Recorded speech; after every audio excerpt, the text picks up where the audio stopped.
Estoy esta tarde con Silvina Romano. Ella es coordinadora del Observatorio de Lawfare, doctora en ciencia política e investigadora del Consejo Nacional de Investigadores de Investigaciones Técnicas y Científicas en el Instituto de Estudios de América Latina y el Caribe en la Universidad de Buenos Aires. Y la razón por la que siempre es un gusto, por supuesto, conversar con ella, porque además conoce muy bien sus temas, los temas de Lawfare en la América Latina, y la razón por la que ahora vamos a conversar es lo que ha pasado en Ecuador. La elección reciente, pues es ya digamos que el frutero abierto de lo que está pasando en ese país. Bienvenida, Silvina. Muchas gracias por la conversación. Bueno, gracias por la invitación. Para mí siempre es un gusto y bueno, a veces hablamos de cosas que nos desaniman y nos preocupan, pero qué bien poder ponerle voz a esto y darle proyección. La presidenta decía este miércoles, a propósito de las elecciones, la presidenta de México me refiero, a propósito de las elecciones en Ecuador, decía: nosotros, para empezar, no tenemos relaciones con Ecuador, ni las vamos a seguir teniendo mientras Noboa ejerza el cargo de presidente, porque él fue responsable de la invasión a la embajada de México a nuestra soberanía, dice ella en esta primera reacción, aunque ha decidido esperar a que se termine el conteo y tener las dos posiciones que hay, las dos claras posiciones allá en aquel país para opinar con respecto al proceso electoral. Yo te preguntaría, Silvina, ¿qué carajos fue lo que vimos este domingo allá en Ecuador? Bueno, me gusta el énfasis que le pones, porque realmente nos estamos mal acostumbrando a concebir gobiernos dictatoriales como dictadura, como democracia. Fíjense, les voy a dar un ejemplo. No sé si alguien pudo ver las imágenes de las Fuerzas Armadas en las calles y resguardando los recintos electorales, armados hasta los dientes, con armas largas. Es decir, ¿qué democracia qué está pasando en Ecuador? No sé si se enteraron también de que 1 o 2 días antes cerraron las fronteras, prohibieron el ingreso de veedores electorales vinculados a lo que aparentemente el Consejo Nacional Electoral y el Poder Ejecutivo conciben que son personas de izquierda o peligrosas que podrían haber dado alguna opinión negativa con respecto al proceso electoral. No sé si vieron que prohibieron el uso de celulares o de teléfonos móviles al momento de ejercer el voto sin ninguna justificación. Es decir, supongo que era para evitar que si había una tendencia favorable a la oposición, se filtrara en redes y la gente se animara más a votar por esa tendencia. Ustedes saben que hay gente que está en la fila de la votación y no está decidida todavía. Entonces temían eso, pero la justificación no fue para nada suficiente y generó muchísima sospecha. En un contexto en el que hay presos políticos en Ecuador, torturados, como el ex vicepresidente Jorge Glass Espinel, sin un debido juicio, sin un debido proceso judicial, que además debería estar hoy por hoy en México, porque él había pedido asilo, luego fue secuestrado. Es decir, ¿saben también lo que hicieron? Cambiaron los lugares de votación. Imagínese usted, va siempre a votar en el mismo lugar, o más o menos en su barrio, la escuela tal o el recinto tal. Un día antes le cambian el lugar de la elección. Entonces, eso desanima mucho. En la provincia de Manabí, que es un bastión de la oposición al actual gobierno, lo que hizo el presidente fue decir que no hacía falta ir a votar, que si bien el voto era obligatorio, por las lluvias y los avatares climáticos, no hacía falta que la gente fuera a votar. O sea, estamos hablando de una cantidad de datos, indicadores que dan cuenta de que no se cumple la formalidad o el procedimiento democrático. No estamos hablando de una... Ya sabemos que en Ecuador no hay una democracia sustantiva, es decir, una democracia con justicia social que atienda a las necesidades de las mayorías, porque no es lo que está pasando. Lo que está pasando en Ecuador es un estado tomado por la criminalidad. O sea que ni siquiera estamos discutiendo eso. Estamos planteando que no se cumplen con las normas del procedimiento de cómo uno, digamos, cómo se ordena el gobierno para propiciar elecciones, el voto por las urnas. No se está cumpliendo en Ecuador. Lo que yo me pregunto, Alejandro, es por qué los organismos, los veedores que fueron, no rechazaron desde antes. O sea, antes de que se terminara la jornada, antes de los resultados, digo, no se podía hacer un levantamiento, o sea, un comunicado, levantarlo en redes, plantearlo, decir, miren, estamos viendo que las condiciones acá para una votación democrática, para un procedimiento mismo, no se está cumpliendo. Porque ahora lo que tenemos es que se pone el foco en los resultados, en los números. A ver qué decían las encuestas, pero saquemos los números. El momento, o sea, todo lo que es la previa de las elecciones, no había condiciones democráticas. No debería haberse llegado a ese procedimiento de elección. Entonces, también nos pone frente a esto, ¿para qué van las misiones de observación electoral, Aleja? Yo a veces me pregunto eso. Así que nada, con eso para empezar. Silvina, me gustaría mucho, porque también es área de tu investigación, de tu materia de análisis, el tema de las redes sociales y la prensa previo a la jornada electoral del domingo, durante la jornada electoral, la manera en que le sirven pues a ciertos intereses. ¿Qué fue lo que sucedió? ¿Qué vimos en redes? ¿Qué vimos con la prensa allá en Ecuador? Es impresionante cómo la mayoría de los medios, digamos, que no son necesariamente estatales, son medios privados, la campaña, digamos, nadie cuestionó simplemente esto que les estamos contando, que incluye, me olvidé de algo, Alejandro, estado de excepción. Hubo estado de excepción en varias provincias. Cuando la gente dice, bueno, pero ¿qué es eso? Miren, prohíbe las reuniones, prohíbe las manifestaciones en la calle, o sea, el libre derecho a la protesta. En varios estados de Ecuador se declaró estado de excepción antes, o provincias se declaró estado de excepción horas antes de las elecciones, muy sospechoso. Y las Fuerzas Armadas tenían el mandato de contener cualquier tipo de protesta callejera. O sea, esto es, si uno, digamos, si esto, hay una canción que dice, si esto no es una dictadura, ¿qué es? Y hay que ya usar otras palabras, porque si a esto le seguimos llamando democracia, corremos peligro. Pues entonces, ¿qué es la democracia? Entonces, los medios de comunicación no hablaron de esto. No hablaron de esto. Se habla todo el tiempo de las tendencias de las encuestas, que también es otra trampa, Alejandro. ¿Qué pasa con el tema de las encuestas? Y ya lo hemos hablado, miren, en el caso de Argentina, recuerden la votación en la que ganó Javier Milei, en el caso sobre todo de Estados Unidos, recuerden por favor que se hablaba de resultados muy parejos entre Kamala Harris, demócrata, y Donald Trump, republicano. No fue eso lo que sucedió. Ganó por goleada Trump y ganó todo. El desconcierto fue brutal. El shock que generó eso fue brutal. ¿Y por qué digo esto? Porque yo creo que también como parte de este vaciamiento de la democracia, tiene que ver el marketing político en las campañas. Es decir, se deja de hablar de proyecto político, se deja de caminar las calles con la gente, de ir casa por casa, de estar con las bases, y todo se pone en una encuestadora, en gente que hace números. Es muy curioso. Es muy curioso y digamos, no me resulta raro que eso después no coincida necesariamente con lo que vota la gente. Porque ¿quién sabe qué piensa la gente? Los medios de comunicación no... vos lo conoces a esto, Alejandro, hay algunas teorías de comunicación que dicen que la gente es muy básica. Entonces tú solo desde el medio de comunicación le bajas una línea y ya está. La gente te va a creer, por supuesto, si machacas y machacas con la misma idea. Y no siempre es así.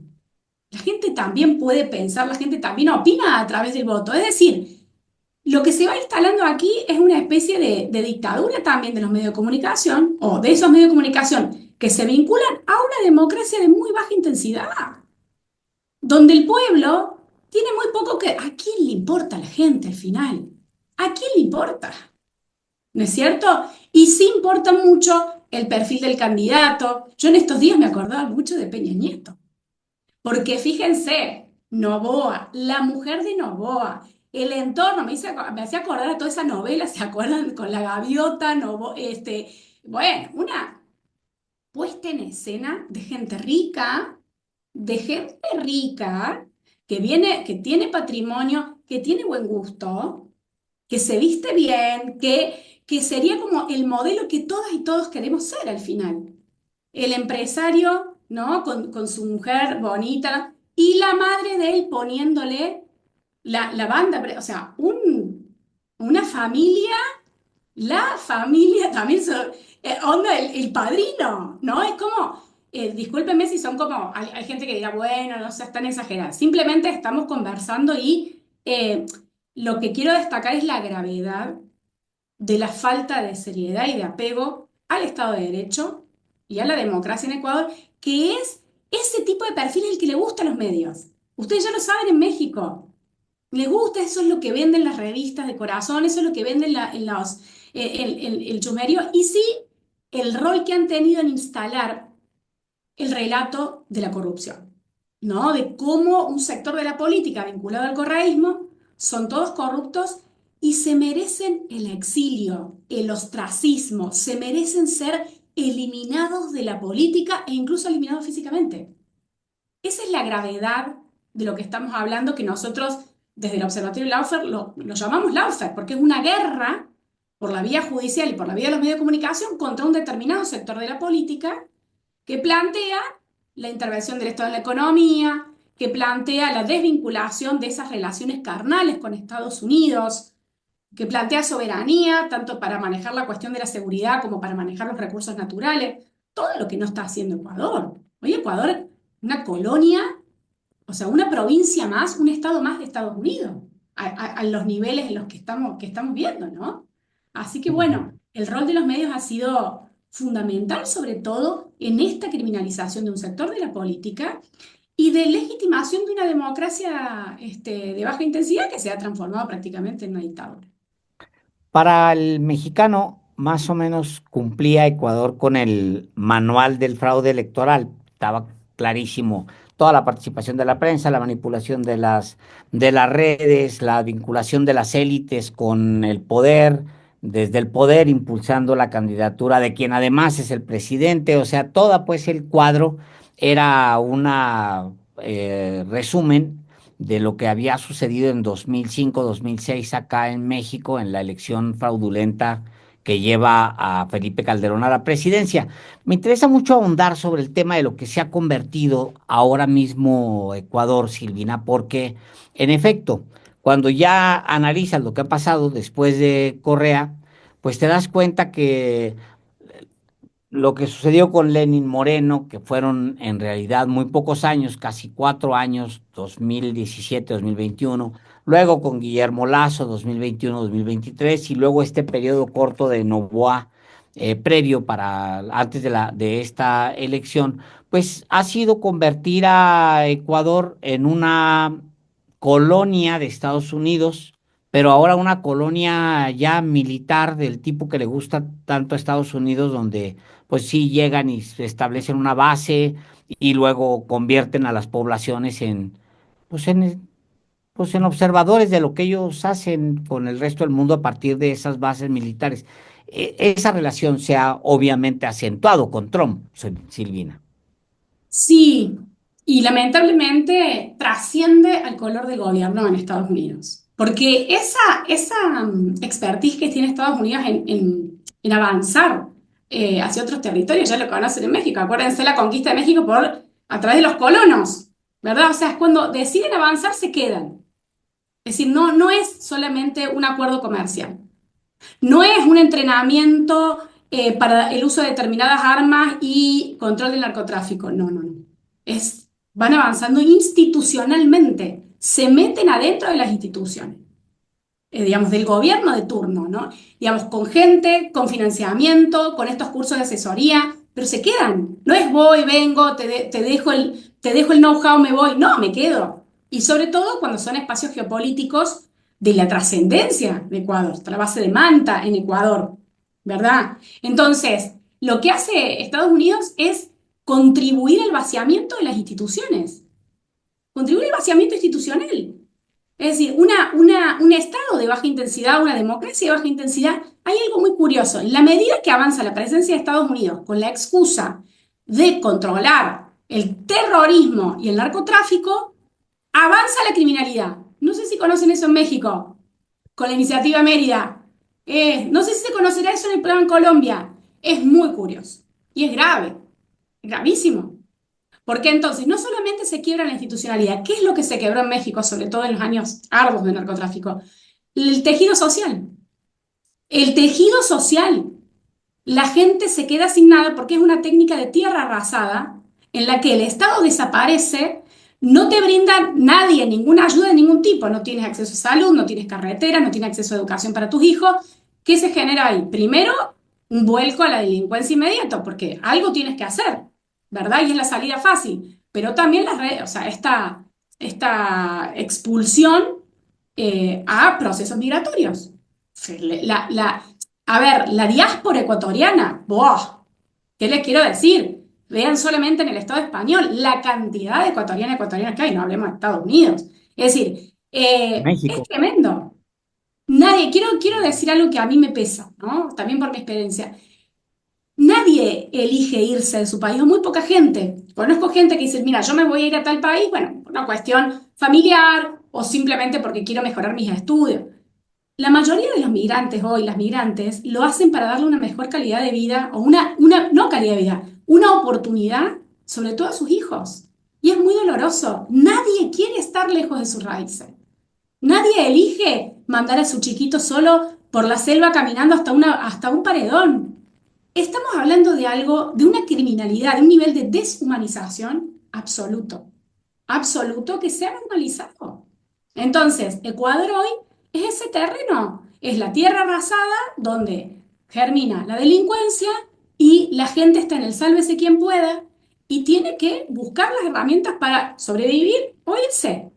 Entonces, esa es la consecuencia de cuando vienen, te colonizan desde fuera, meten incluso a funcionarios, funcionarias, a definir cuáles son tus directrices en economía, en política y en seguridad.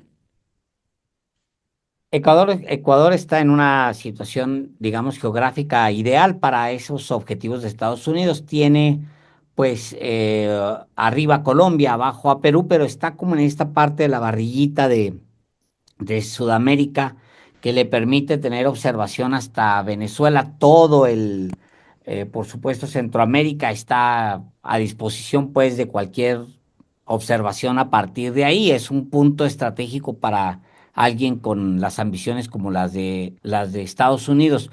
Esto obviamente le mete presión y había el interés de Estados Unidos de tiempo atrás de destruir lo que se había construido con Correa e imponer estos personajetes como el mismo Noboa, personajes de quinta sin calidad democrática, simplemente que respondan a los intereses de Estados Unidos.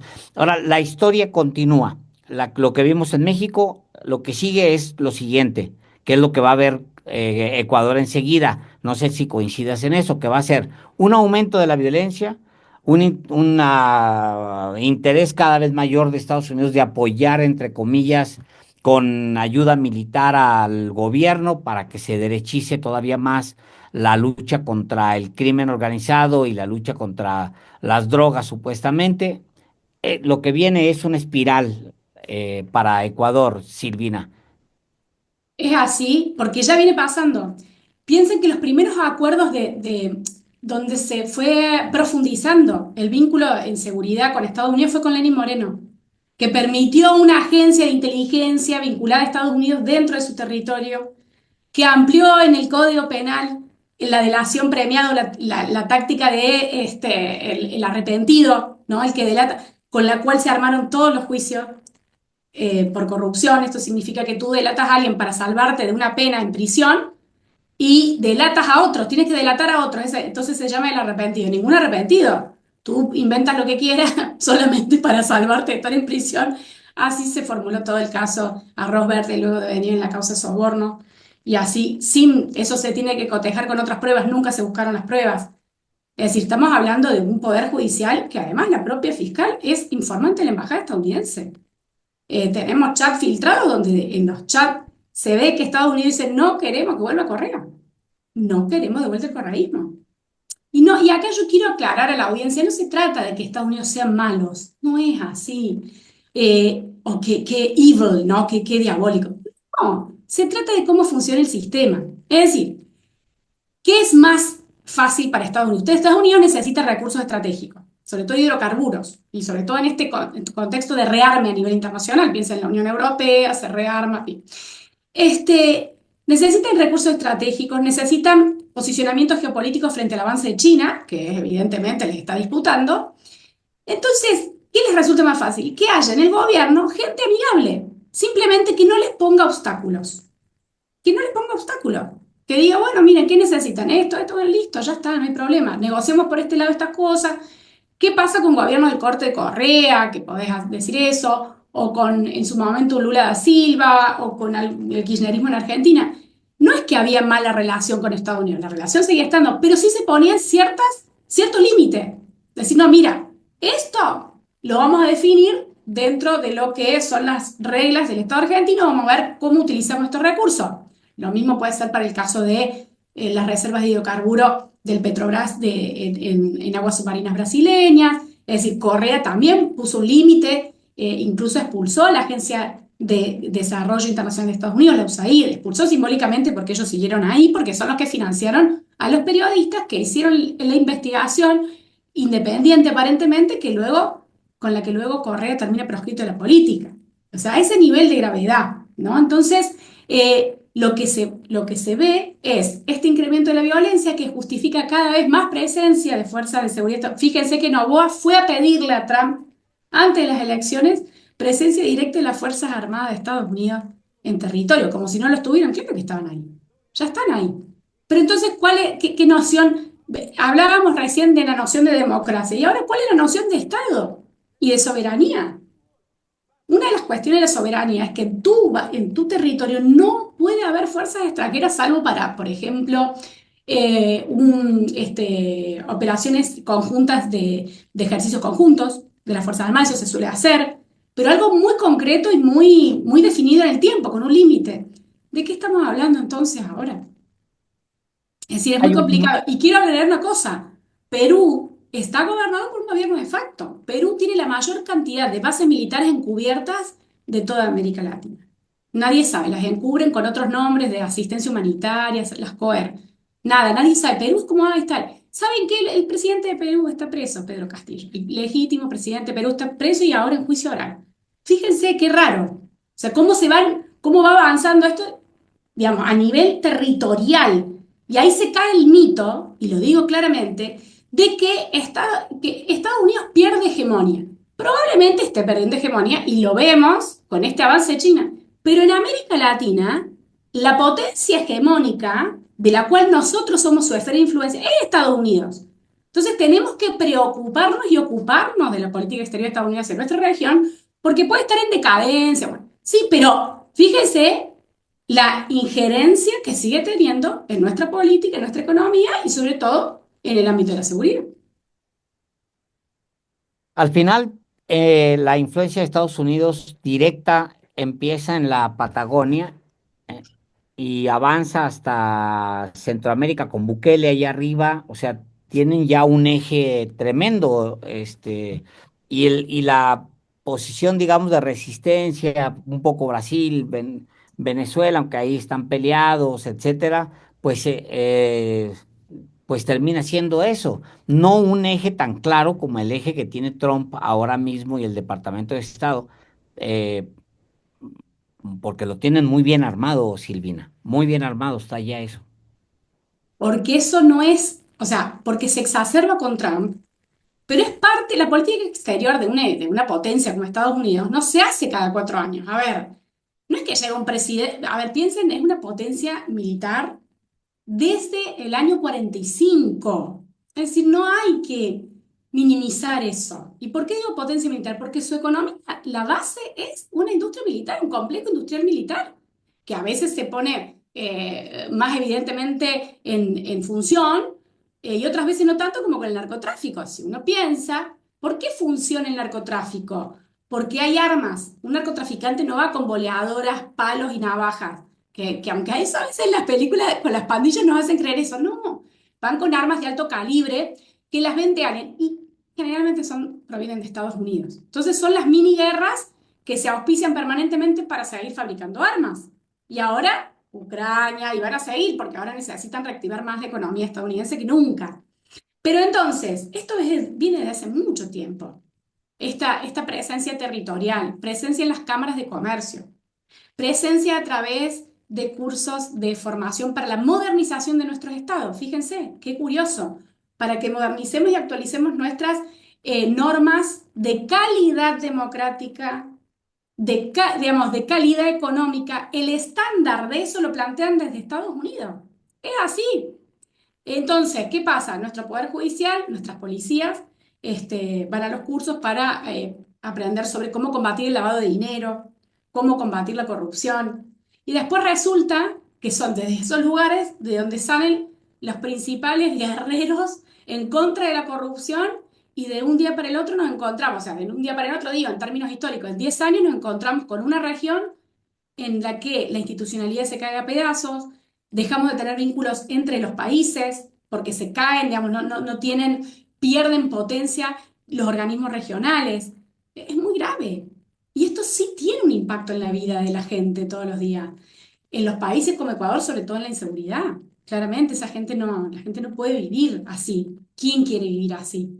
¿Quién quiere vivir así? Pero en países como Argentina, la inestabilidad económica, la inflación es un factor de esquizofrenia. Si tú no sabes cuánto te va a alcanzar el salario cada día, es decir, hay una cantidad de impactos en nuestra vida que tiene que ver con esa presencia permanente de una especie de tribunal de lo que está bien y lo que está mal en términos de economía, o lo que es desarrollo, democracia y seguridad, que bueno, ahora lo que estamos viendo es que se ejerce sin tapo. Ese es Trump. Te dice, mira, yo te voy a decir cómo tienes que hacer las cosas y punto. Los demócratas te dicen, yo te sugiero que tú hagas esto. Después, si no lo haces, golpe blando. Porque contra Celaya, en Honduras, contra Lugo en Paraguay, contra Dilma, los que estaban de turno eran gobiernos demócratas. Cuidado, cuidado. Entonces ahí se ve, creo que acá lo dije, pero lo vuelvo a repetir. El poder del presidente en política exterior no es tal. Trump puede decir muchas cosas, puede hacer algunas cosas por decreto, eh, pero la política exterior de Estados Unidos tiene mucho que ver con el Pentágono. Voy a darles dos ejemplos. El primero es cuando llegó Obama a la presidencia, que él había prometido cerrar Guantánamo, ¿se acuerdan? ¿Cuánto duró cerrado Guantánamo? Un día. Después, Trump, en su primer mandato, junto con el secretario general Luis Almagro, que todavía está en funciones, lamentablemente ya se va y se va impune, intentaron una intervención armada a Venezuela desde la frontera con Colombia. Una locura. O sea, una guerra en territorio donde tenemos otro tipo de guerras, pero no ese tipo de guerra convencional. Bueno, recuerdo que los periodistas fueron al Pentágono a preguntar, bueno, ¿cómo va a ser esta intervención? O sea, ¿qué es lo que tienen pensado? Y en el Pentágono le dijeron, no tenemos la más remota idea de lo que nos están hablando. Nosotros no estamos planteando ninguna intervención. Entonces, también ver cómo funciona la política exterior estadounidense, no comprarnos este relato también que es escandalización que se hace desde el New York Times, el Washington Post. Ahora son todos anti-Trump, pero recuerden que es el mismo establishment que fue con botines de punta o botas de punta de fútbol contra cualquier gobierno progresista y no hablemos contra el de López Obrador. Un demonio. Entonces, hay que siempre, o sea, nosotros desde América Latina tenemos que hacer nuestra propia agenda. Yo estoy de acuerdo en que tenemos que unir fuerzas ahora, sin duda, con todos los sectores antifascistas, porque es el momento de hacerlo. Pero no olvidar de dónde viene cada uno, digamos, a dónde pusieron las fichas en toda esta jugada, y siempre, siempre, agenda Latinoamérica. Silvina Romano, muchas gracias por la conversación. Siempre es un gusto tenerte aquí en Los Periodistas. Muchísimas gracias. Gracias a ustedes, espero que nos veamos y nos escuchemos muy pronto. Claro que sí. Gracias. Un abrazo.